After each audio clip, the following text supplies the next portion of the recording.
السلام علیکم ورحمۃ اللہ وبرکاتہ۔ پروردگار عالم آپ حضرات کو خوش رکھے، آباد رکھے، شاد رکھے، اور بہت بہت مبارکباد میں پیش کرتا ہوں اپنے طرف سے، اپنے پوری ٹیم کی طرف سے، اہل بیت فیڈریشن کی طرف سے، کہ ہمیشہ خوش رہیں، آباد رہیں، شاد رہیں۔ عظیم ترین شخصیت کی ولادت باسعادت ہے حضرت معصوم قم سلام اللہ علیہ۔ معصوم قم سلام اللہ علیہ امام موسیٰ کاظم علیہ السلام کی دختر نیک اختر ہیں، اور امام موسیٰ کاظم کے اللہ نے سب سے زیادہ اولاد ماشاءاللہ سے امامت کے اعتبار سے ان کو عنایت کی۔ 19 بیٹے تھے اور 18 بیٹیاں تھیں، انہیں 37۔ خدمت میں آپ کی عرض کریں کہ ان میں سے اگر آپ جا کے تحقیق کریں گے تو آپ کو پتہ چلے گا کہ امام موسیٰ کاظم کی اولادوں نے بہت کام کیا ہے تشیع کو آگے بڑھانے کے لیے۔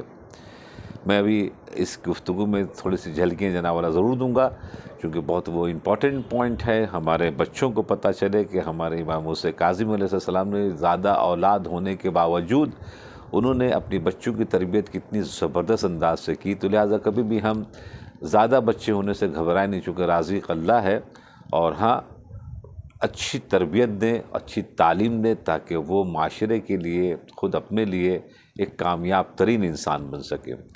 نجمہ خاتون ان کی والدہ کا نام ہے، اور 3 بچے یعنی ایک ماں سے ہیں، ایک امام رضا ہیں، اور ایک معصوم قم ہیں، اور ایک شاہ چراغ جن کی قبر جو ہے وہ شیراز میں ہے۔ جس وقت داخل ہوئے ہیں امام رضا، یا مجبوراً جو مامون کی فوج تھی لے کر گئی، اس وقت 3% شیعہ تھے، 97% جو تھے وہ اہل سنت والجماعت کی سلسلہ مرکز بنا لیا تھا اس نے دنیا اسلام کا۔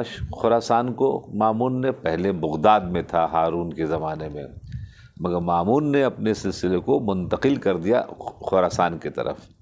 تو اب امام کو بلایا خراسان میں، اور خراسان میں رکھا، ولی عہدی دی۔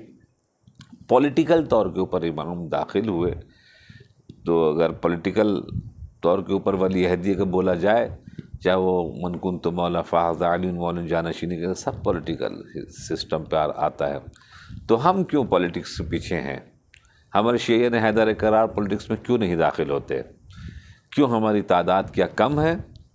نہیں، تعداد کم ہے نہیں ہے، ماشاءاللہ سے اگر منسٹر نہ بن سکیں، کونسلر نہ بن سکیں، ایم ایل اے نہ بن سکیں، کہاں پہ ووٹ نہیں ملے گا، تو کم سے کم آفیسرس جو ہیں، جو 2nd and 3rd پوزیشن پر جو لوگ ہوتے ہیں، جو بالکل ساتھ ساتھ چلتے ہیں، اور ایک پوزیشن پر ان کو رکھا جاتا ہے پارٹی کے اندر میں، کیوں نہیں جناب والا وہاں تک جاتے؟ اس میں کیوں نہیں داخل ہوتے؟ وہاں پر تو ووٹر کا سسٹم نہیں ہوتا، وہاں تو بس پارٹی اوپر آئی تو آپ خود بخود اوپر آ جائیں گے۔ تو اس لیے پولیٹیکل طور کے اوپر ہمارے ائمہ معصومین بھی داخل ہوئے۔ معصوم قم داخل ہوئیں قم کے اندر، وہ بھی مدینے میں رہتی تھی، امام رضا بھی مدینے میں رہتے تھے، مگر اس کے بعد جو داخل ہوتے، پھر آج اس کی پوزیشن کیا ہوئی؟ ایران مرکز تشیع، شیعوں کا مرکز پوری دنیا میں جناب بن گیا۔ یعنی شاہ چراغ ادھر سے داخل ہوئے 1000 آدمی کو لے کر، ادھر سے جناب معصوم قم، ادھر سے امام رضا، 3 طرف سے داخل ہوئے۔ آج ماشاءاللہ سے تقریباً 96-97% شیعت ایران کے اندر میں پائی جاتی ہے، دنیا کا مرکز اس وقت ماشاءاللہ بنا ہوا ہے۔ اب میں آپ کو بتاؤں کہ جو اتنی اولادیں تھیں، ان میں سے اکثر اولادوں نے بہت بڑا بڑا کام کیا تشیع کا۔ امام خمینی رضوان اللہ تعالی علیہ، یہ ان کا نام روح اللہ ہے، خمین یعنی خمینی اس لیے کہتے ہیں کہ خمین میں پیدا ہوئے، اور یہ موسوی خاندان کے ہیں۔ حضرت آیت اللہ العظمیٰ آغای خوئی الموسوی، موسوی خاندان، حضرت محمد رضا گل پیگانی، حضرت آیت اللہ العظمیٰ محمد رضا گل پیگانی الموسوی، موسوی خاندان کے ہیں۔ اسی طریقے سے جہاں تک بڑے بڑے مراجع کرام جناب جو گزرے ہیں، وہ بھی اکثر و بیشتر جناب جو ہے موسوی صاحب، جنہوں نے بامبے میں بہت خدمات انجام دی پورے ہندوستان میں شیعوں کے لیے، وہ بھی موسوی خاندان کے ہیں۔ اس کے بعد پھر نہج البلاغہ کے اکٹھا کرنے والے علامہ رضی رضوان اللہ تعالی علیہ، وہ بھی موسوی خاندان کے ہیں۔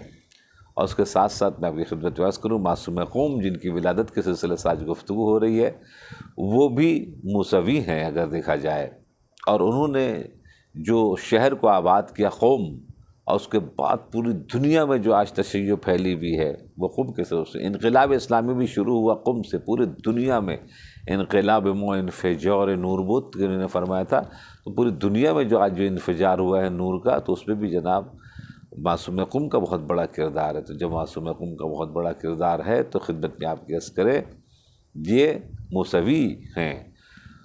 اسی طریقے سے بڑی بڑی شخصیتیں معصوم قم کے حرم میں جناب والا سو رہی ہیں۔ معصوم قم کی زیارت بھی معصوم امام کی طرف سے منسوب ہے کہ اس کو پڑھنا چاہیے، جس میں ایک لفظ یا فاطمہ اشفعی لنا فی الجنہ، جناب فاطمہ زہرا سلام اللہ علیہ ہماری شفاعت فرمائیں گی جنت میں۔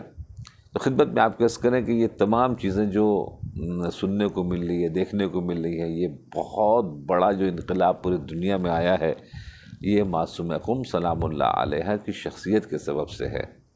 من زار قبر عمتی فی قم وجبت لہ الجنہ، جو زیارت کرے گا قم میں ہماری پھوپھی جان کی، ہمارے امام محمد تقی صاحب ارشاد فرماتے ہیں اس کو وہ جنت واجب ہو جائے گی۔ امام رضا نے بھی اسی انداز سے ان کو جو عارفاً بحق، اگر صحیح طور کے اوپر سمجھ کے اگر زیارت کرتا ہے وجبت لہ الجنہ، اس کو وہ جنت واجب ہے۔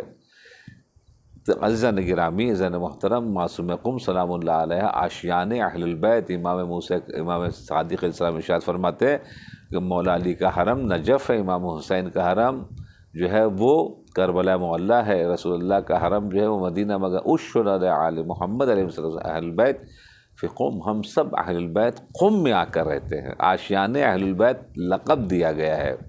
یہاں جو منافق آتے ہیں اس کا دل بڑا بے چین ہونے لگتا ہے، ہم نے دیکھا ہے، 10 سال میں نے وہاں زندگی گزاری ہے، اور جب کوئی مومن آتا ہے تو دل چاہتا ہے اس کا کہ وہ 2-4 دن کے بجائے 10 دن جناب والا رک کے جائے، 2 ہفتہ رک کے جائے، مہینہ رک کے جائے۔ وہ جب وہاں جاتا ہے تو پھر اس کا دل جناب لگتا ہے کہ وہاں سے وہ ہٹے ہی نہیں۔ تو خدمت میں آپ کے اس کے عزیزان گرامی، عزیزان محترم، کہ معصوم قم جن کے جوار میں وہ عظیم عظیم ہستیاں سو رہی ہیں ان کے حرم کے اندر میں، کہ جب بھی جانے کا اتفاق ہو تو ایک مرتبہ ضرور زیارت کرنے کی توفیق اور شامل حال ہو جائے تو ان کی قبر پر جائیں۔ حضرت آیت اللہ العظمیٰ برج جردی حرم معصومہ میں ہے، حضرت آیت اللہ العظمیٰ محمد تقی البہجت حرم میں ہے، حضرت آیت اللہ العظمیٰ محمد رضا گلپاگانی حرم میں ہے، حضرت آیت اللہ العظمیٰ محمد عراقی حرم میں ہے، حضرت آیت اللہ العظمیٰ فاضل لنکرانی حرم میں ہے، حضرت آیت اللہ العظمیٰ جواد تبریزی حرم میں ہے، حضرت آیت اللہ العظمیٰ ابراہیم حائری فاؤنڈر آف حوض علم یعقوب حرم میں ہے، حضرت آیت اللہ العظمیٰ شہید محراب مدنی حرم میں ہے، حضرت آیت اللہ العظمیٰ محمد حسین طباطبائی جو صاحب تفسیر المیزان ہے حرم معصوم قم میں، اور اس کے علاوہ بہت سے بڑی بڑی ہستیاں ہیں، میں نے چند کی جناب ذکر کیا آپ کی خدمت میں،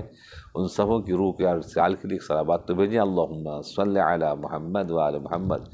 تو انشاءاللہ زیارت حضرت معصوم قم بہترین تحفہ ہے اللہ کی طرف سے، اہل بیت کی طرف سے ان کی زیارت کرنے کے لیے۔ روایت میں اگر وہ چاہیں تو پورے محشر کے مومنین کو اکیلے چاہیں تو وہ بخشوا سکتی ہیں، اتنی بڑی شخصیت ان کی آمد ہے۔